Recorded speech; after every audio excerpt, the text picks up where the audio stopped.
Aujourd'hui, nouvelle vidéo. Cette fois-ci, on est sur un MacBook Air, ma spécialité apparemment, qui n'a plus de Wi-Fi. Donc, cette MacBook est arrivé il n'y a que la carte mère qui m'a été envoyée. Donc, je l'ai mis dans un châssis à moi. Donc, comme j'ai dit dans d'autres vidéos,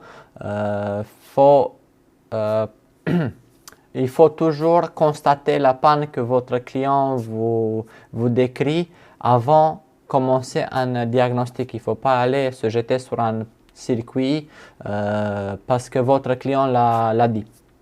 Donc c'est là, je l'ai mis dans mon châssis, je l'ai démarré et on va essayer de voir ensemble quels sont les symptômes, de quelle manière on peut les régler et voir qu'est-ce qu'on a sur la carte et ensuite en essayant de réparer cette carte. Donc là, on est sur Catalina. Donc là, ici, si vous pouvez voir, là, on a notre Wi-Fi, mais il est grisé. Donc,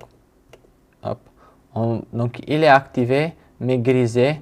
On ne voit pas d'autres réseaux. Donc, on peut le désactiver, mais bon. Si on va dans les réglages réseau, si on touche la partie Wi-Fi, on a ça comme message. Hop. Bien sûr, là maintenant, on l'a plus. Donc, il y avait un message bizarre tout à l'heure ici. Si on veut activer le Wi-Fi, il ne veut pas. Comme vous avez vu ici, on peut. Bon, lui, il est activé. Ici, il nous dit qu'il est désactivé. Donc, il ne sait pas trop, notre ordinateur, qu'est-ce qui va pas. Donc, on va enlever la carte et par la suite, on va essayer de voir ce qu'on a. J'ai regardé vite fait avant de commencer la vidéo et on voit qu'il y a quelqu'un qui a déjà essayé de réparer cette carte. Donc bon, on va essayer de voir les choses qui ont été faites et on va essayer de voir les choses comme nous on peut faire.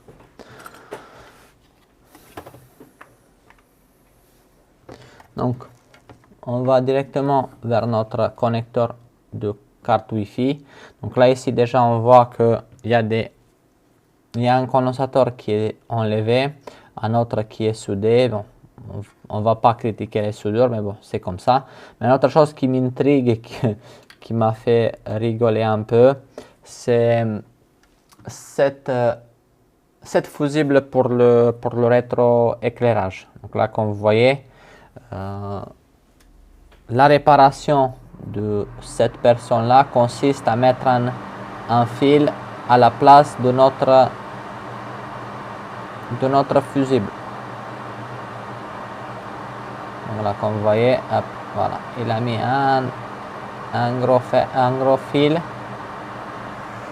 Alors, avant d'aller plus loin que ça, si vous avez des fusibles qui sont pétés, que vous faites un jump, c'est pas bien grave, on va dire, si vous faites un test et bon, pour vous dépanner. Si vous n'avez pas un fusible à portée de main, donc pour le remplacer.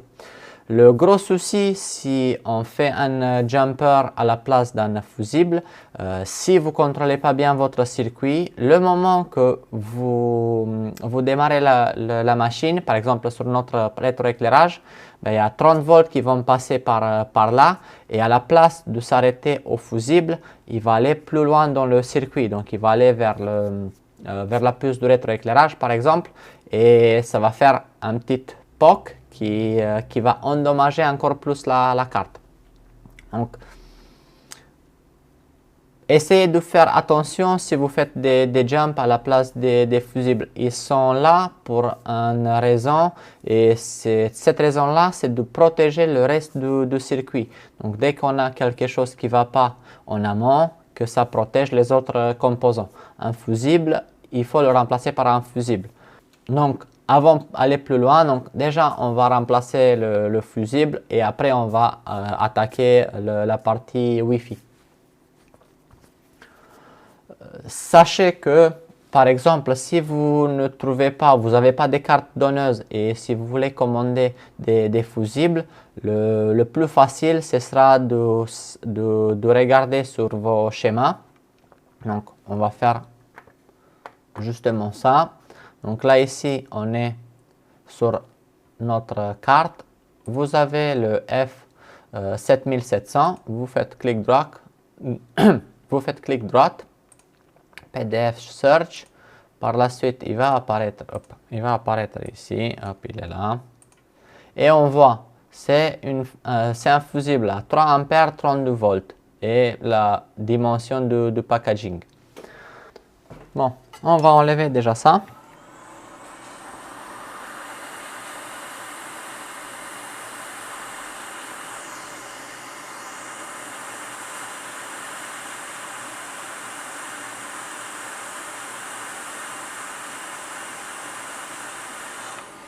Hein?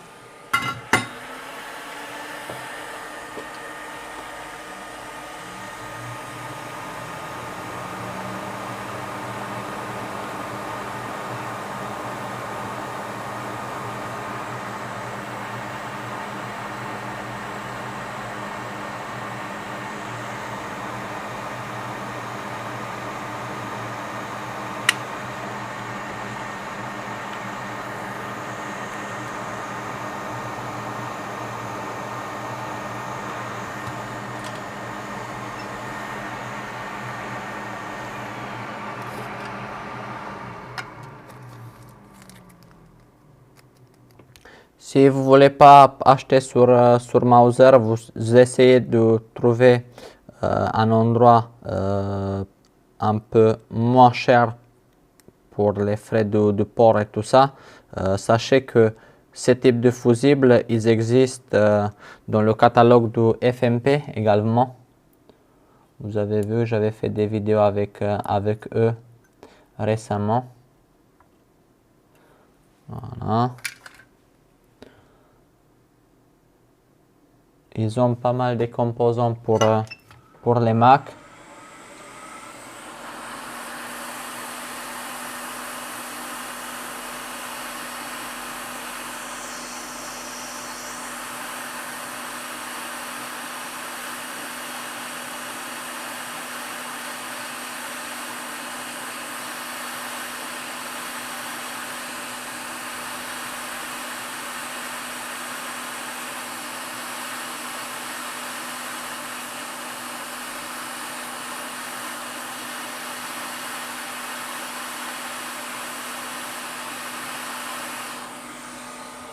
Et voilà. C'est plus propre et comme ça on garde la protection. Donc on va retourner sur notre problème initial, donc le Wi-Fi. Alors, qu'est-ce qu'on a ici? À quoi ça sert? Est-ce qu'il est lié à notre Wi-Fi? Hop. Donc là, comme vous voyez, c'est PP15V TBT, donc il est plutôt lié à Thunderbolt. Donc ça ne va pas nous servir à grand chose côté Wi-Fi, mais vu qu'on le voit qu'il y a des, on va dire des composants qui vont mal, on va les remettre en place.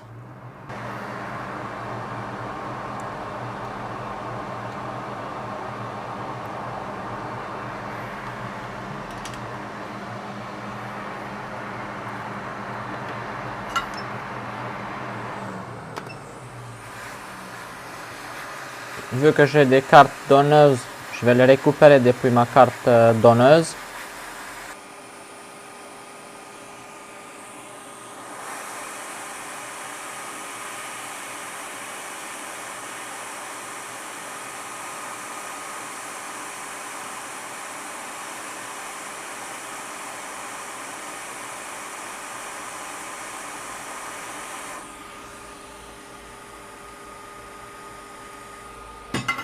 Voilà, donc on l'a mis en place. Je Je vais le retoucher un peu, qu'il soit propre.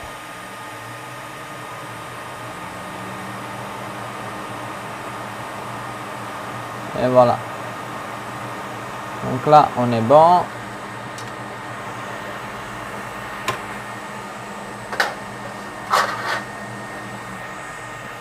Prochaine étape, on va regarder donc, dans le connecteur de Wi-Fi, parce que c'est là qu'on a des soucis. Hop. Hop. Hop. Il a l'air propre à l'intérieur. Pas de raison. Alors, là maintenant, qu'est-ce qu'on va faire? Si par exemple, on ne connaît pas cette circuit, ben, on va aller sur nos schémas et on va essayer de voir chaque connexion où elle va. Donc, on va commencer par le pin numéro 1. Donc, le PP3 V3 WLAN. Donc, ça, c'est l'alimentation. Donc, on voit qu'elle est liée à notre SMC. Il y a d'autres endroits de l'autre côté de la carte. Donc, on va regarder ça. Hop. Voilà. On va dire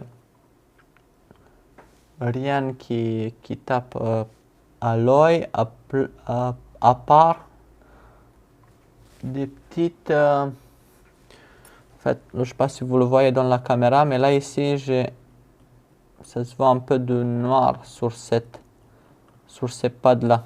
Donc on va essayer de voir à quoi ça sert chaque pad de cette composant là. Donc là il s'agit du U3540 AP Reset Connection RL, AP Reset L, P3V3 WLAN Vmon. Donc on est sur notre Wi-Fi. Là ici, il n'y a pas 5000 choses. Donc bon, déjà, on voit quelque chose qui ne va pas avec cela. On va regarder autour du SMC si tout va bien. Et je ne vois pas d'autre chose qui peut m'inquiéter. C'est plutôt cette composante-là qui est noircie. Donc on va l'enlever pour voir s'il y a quelque chose avec lui. De toute façon, vu qu'il a noirci, peut-être il avait pris un peu de liquide ou quelque chose. Donc il se peut que c'est lui qui est défaillant ou qu'il travaille à moitié. Donc déjà, on va le remplacer.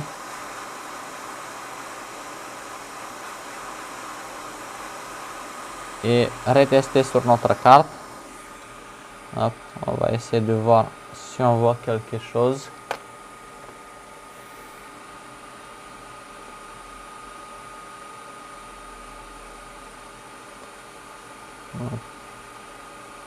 Pas plus que ça, pas plus de dégâts que ça.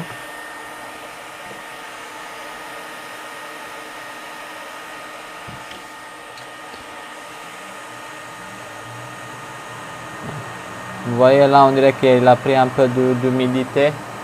On voit un petit peu. On va pas trop chercher sur cela. C'est un composant qu'on peut le remplacer assez facilement et assez rapidement.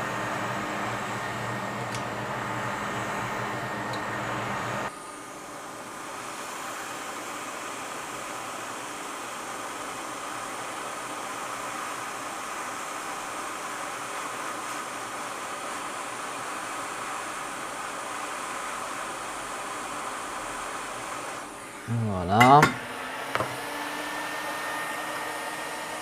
On va regarder sur nos schémas les petites résistances qui sont autour de cette puce là pour s'assurer que toutes les valeurs sont bonnes. Hop. On va faire ça. Hop. Allez, on va le faire. Hop, voilà, comme ça. Et comme ça, on a les deux en même temps.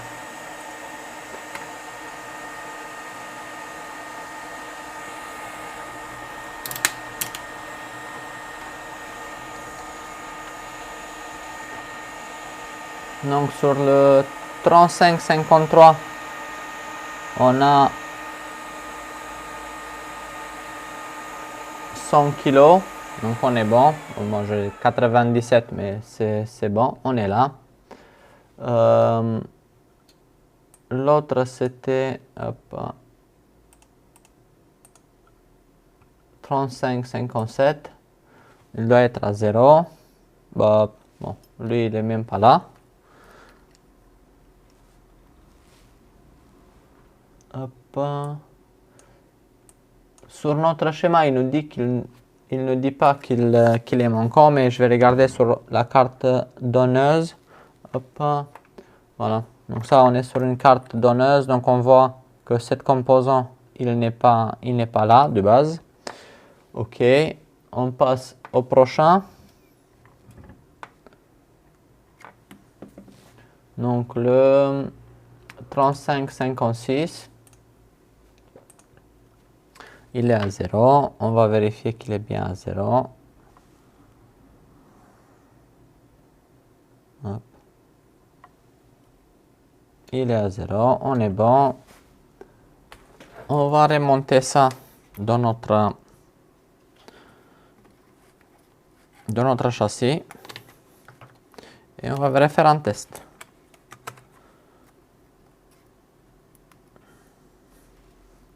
Si vous avez des cartes donneuses, vous pouvez également vérifier au niveau des pins les valeurs en mode diode. Cette fois-ci, je ne l'ai pas fait parce que j'ai imaginé qu'il y a des indices visuels, donc on va remplacer et ce sera OK.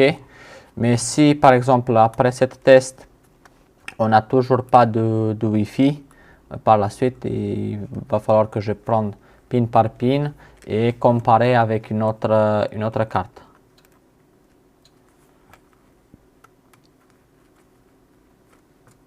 Ce problème de Wi-Fi, elle n'est pas trop récurrente, on le voit de temps en temps. Et en général, c'est à cause du liquide. Donc, sur cela, on ne voit pas énormément sur cette carte de dégâts liquides. Mais bon.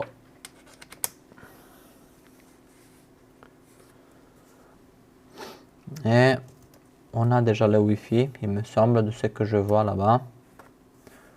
On le voit déjà apparaître. Donc déjà, on voit que voilà, c'est mercredi 20h25. Donc notre ordinateur, il s'est mis à l'heure tout seul, car il est branché sur le Wi-Fi. Voilà. Donc, hop, on peut voir les autres réseaux. Si on va dans les réglages, hop, côté réseau, voilà, donc on a le Wi-Fi. Tout à l'heure il était rouge, là maintenant on a été connecté. On peut le déconnecter, on voit qu'il est sur notre réseau. Donc vu que c'est mon disque à l'intérieur, il s'est connecté automatiquement. Et voilà, il n'y a pas de souci. Donc là, c'était une réparation assez simple, assez directe. Donc comme je disais, par exemple, si vous vous retrouvez avec une carte mère qui n'a pas de signe de corrosion, vous ne savez pas où commencer. Si vous avez une carte donneuse ou une carte similaire, vous pouvez vous prendre les valeurs en mode diode sur le connecteur. Comme ça vous donne un point où commencer. Si vous vérifiez chaque pin, donc pin par pin, par la suite, peut-être il y en a un qui va avoir des valeurs un peu bizarres et vous suivez cette ligne en continu jusqu'à vous arrivez voir vers où elle vous amène. Vous continuez, on va dire, les investigations. Dans le cas où vous n'avez pas les valeurs en mode diode, vous pouvez les demander. Là, on a le groupe Apple on Pan. Pour les pros, on a le groupe Apple on Pan pour les pros. Et peut-être il y a quelqu'un Si vous demandez est-ce que vous avez les valeurs diodes sur cet connecteur-là, sur cette carte mère-là, il y a quelqu'un qui va vous les donner, il va vous aider pour les retrouver. Ou sinon, si moi je suis disponible et je vois votre demande, je vais essayer de répondre au plus vite. C'est tout pour cette vidéo. J'espère que vous avez appris quelque chose et à la prochaine.